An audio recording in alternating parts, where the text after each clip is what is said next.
नमस्कार दोस्तों, जैसा कि आप सभी को पता है मैं हिंदी में 20 बहुविकल्पियों को हल करा रहा हूं जो कि आपके एग्जाम में बहुत ही मदद करेंगे। तो चलिए उन्हीं क्वेश्चनों को हम देखते हैं और इस बार और भी अच्छे से उनको हल करते हैं। तो चलिए देखिए, इसमें पहला प्रश्न आपसे क्या कह रहा है। पहला प्रश्न आपसे कह रहा है परिहास।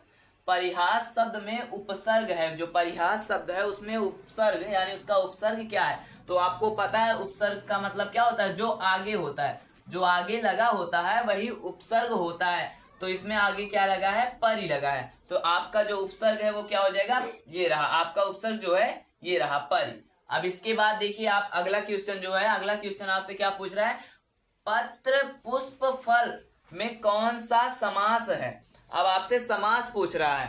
तो आपका जो पत्र पुष्प फल आप जानते हैं, जिसमें ये समुच्चय बोधक चिन्ह आते हैं, वो किस समास में चला जाता है, द्वंद्व समास में। किस समास में, द्वंद्व समास में। तो चलिए इसी के साथ अब इसमें क्योंकि ये आया है क्या, समुच्चय बोधक, और इसके बाद अगर इसको हटाया जाता है तो इसमें और लग जाते हैं, जैसे पत्र पुष्प और फल, इसमें और शब्द जुड़ जाता है। तो चलिए इसके बाद अगला क्वेश्चन क्या कह रहा है आपसे, पीताम्बर। पीताम्बर यानी पीत है अंबर जिसका, अर्थात विष्णु जी में कौन सा समास है। तो आपका ये जो समास है, ये समास किस में आता है, बहुब्रीहि समास में। कौन से समास में, बहुब्रीहि समास में। तो चलिए इसी के साथ अब अगला क्वेश्चन क्या कह रहा है आपसे, वणिक। क्या कह रहा है, वणिक। वणिक का तद्भव शब्द है, वणिक जो है, वणिक का तद्भव शब्द क्या होता है। अगर आपको इस सवाल का आंसर पता हो तो कमेंट करें, नहीं तो रहने दें। तो चलिए देखिए अब क्या हो रहा है आपका, इसका क्या होता है, बनिया। वणिक शब्द का जो सही तद्भव है वो क्या होता है, बनिया होता है। अब चलिए इसी के बाद आपका अगला क्वेश्चन क्या कह, रतिपति को कंदर्प किसका पर्यायवाची है। ये जो पर्यायवाची है आपकी किसकी है, कामदेव की है।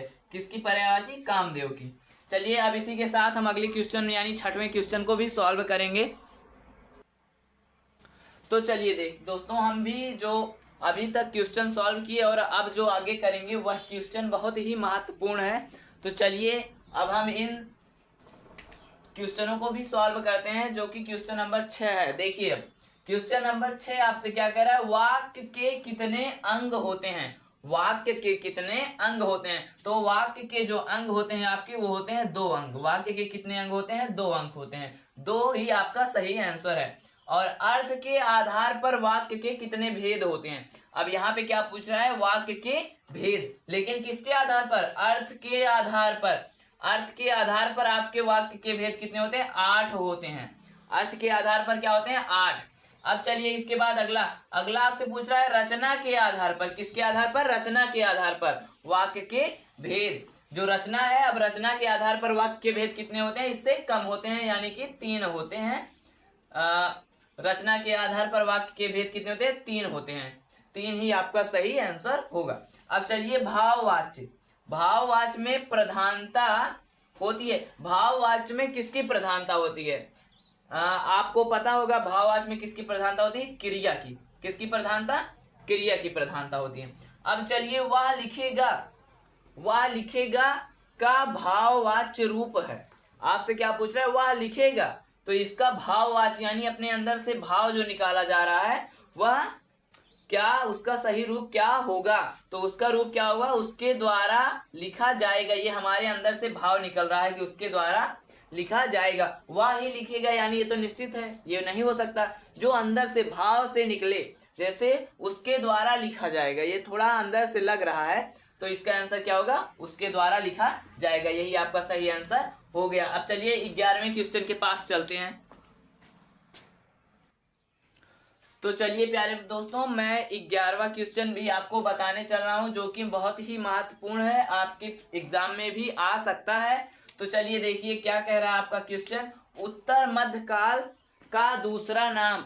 उत्तर मध्यकाल का दूसरा नाम क्या है। उत्तर मध्यकाल का दूसरा नाम क्या है, रीतिकाल। क्या है आपका, रीतिकाल। जो उत्तर मध्यकाल है उसका दूसरा नाम है रीतिकाल।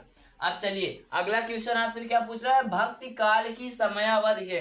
समयावधि भी आपसे पूछ सकता है, भक्ति काल जैसे द्विवेदी युग की भी पूछ सकता है, शुक्ल युग की भी पूछ सकता है, और इसमें भक्ति काल वीरगाथा काल की भी पूछ सकता है। और अब चलिए इसमें कहाँ पहुंचे थे, ये रहा, भक्ति काल की समयावधि है।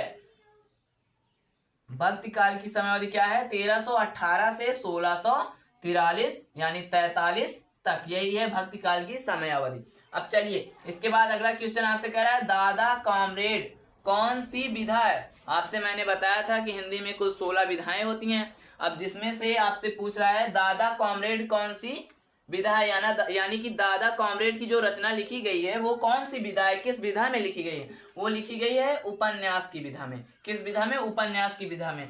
और दादा कॉमरेड जो है ये आपका किसने लिखा है ये भी मैं बता देता हूँ, यशपाल ने लिखा है। कौन, यशपाल। जो दादा कॉमरेड की रचना है ये कौन लिखा है, यशपाल लिखे हैं। अब चलिए इसके बाद क्या पूछ रहा है आपसे, घुमक्कड़ शास्त्र के लेखक हैं। घुमक्कड़ शास्त्र के लेखक कौन है, ये हैं आपके राहुल संकृत्यायन। कौन है, राहुल संकृत्यायन। इसी में से आपके बोर्ड एग्जाम में पीछे भी जो पढ़ाया उसमें से भी आ सकता है। जैसा पढ़ाया वैसे तो नहीं पूछेगा, वो सब रिलेटेड पूछेंगे उनसे। अब चलिए देखते हैं, आपके बोर्ड एग्जाम में ये भी आ सकता है, दूसरा नाम भी पूछ सकता है, कालावधि इसकी भी पूछ सकता है, द्विवेदी युग की भी, शुक्ल युग की उस तरफ भी पूछ सकता है। अब चलिए ये भी आपसे पूछ सकता है, ये भी आपसे पूछ सकता है, ये भी। इसमें सभी के चांसेस हैं कितने परसेंट, 55% है सभी के चांसेस पूछने के। अब चलिए घुमक्कड़ शास्त्र हो गया, राहुल संकृत्यायन। अब इसके बाद आपके आते हैं हंस के संपादक, यानी हंस पत्रिका जो लिखी गई थी, संपादक जहां आ जाए समझ जाइएगा ये कौन सी विधा है, पत्रिका ही है। विधा नहीं मतलब पत्रिका ही है ये। अगर संपादक आ गए या संपादन आ गया तो यहाँ मान लीजिएगा कि पत्रिका ही है। मान क्या लीजिएगा, वास्तव में ही ये पत्रिका है ही। अब चलिए इसको किसने, इसका संपादक कौन किया था, मुंशी प्रेमचंद किए थे। कौन, मुंशी प्रेमचंद। तो चलिए अब इसी के साथ हम 16वें क्वेश्चन, 15 क्वेश्चनों को हम हल कर चुके हैं। अब 16वें क्वेश्चन को भी हल करने चलते हैं। तो चलिए प्यारे दोस्तों, मैं जो 16वां क्वेश्चन है ये भी बहुत ही महत्वपूर्ण प्रश्न है, ये भी आ सकता है आपके एग्जाम में। तो चलिए आपसे क्या पूछ रहा है, बीजक किसकी रचना है। बीजक किसकी रचना है, बीजक जो 3 रचनाएं थी, साखी, सबद, रामायणी, ये तीनों रचनाओं का जो संकलन है वो क्या कहलाता है, बीजक। ये जो है ये कबीर दास की रचना है, किसके, कबीर दास की। अब इसके बाद आपसे अगला क्वेश्चन क्या पूछ रहा है, भाव विलास, भाव विलास के रचयिता हैं। भाव विलास के रचयिता कौन है, देव। भाव विलास के रचयिता देव। अब चलिए इसके बाद अगला आपसे पूछ रहा है, रोला में कितने चरण होते हैं। जो आपका रोला है उसमें कितने चरण होते हैं, छंद है ये सब। अब इसमें 4 चरण होते हैं, रोला में 4 चरण होते हैं। अब आपसे अगला पूछ रहा है, पीपर पात सरिस मन डोला में कौन सा अलंकार है। पीपर पात सरिस मन डोला में कौन सा अलंकार है, इसमें आपका है उपमा अलंकार। कौन सा अलंकार, उपमा अलंकार है इसमें, पीपर पात सरिस मन डोला में। अब चलिए आपसे अगला क्या पूछ रहा है, उपमा के कितने अंग होते हैं। उपमा, जो उपमा अलंकार है इसके कितने अंग होते हैं, उपमा अलंकार के कितने अंग होते हैं। उपमा अलंकार के आपके कौन होते हैं, 4 अंग होते हैं। तो चलिए आज की जो वीडियो है ये समाप्त हो रही है।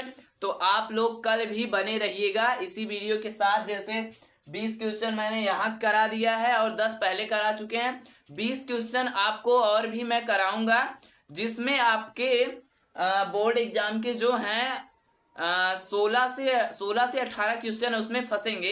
एक इक्का दुक्का यहाँ बाहर से आ सकता है, कहीं बाहर से भी आ सकता है प्रश्न, कुछ कहा नहीं जा सकता। बोर्ड एग्जाम के जो प्रश्न होते हैं वो सरल होते हैं लेकिन अक्सर बच्चे कर नहीं पाते हैं। तो चलिए ये सभी जो है क्वेश्चन समाप्त हो चुके हैं, 20 क्वेश्चनों को मैं हल करा चुका हूं। तो चलिए अब धन्यवाद।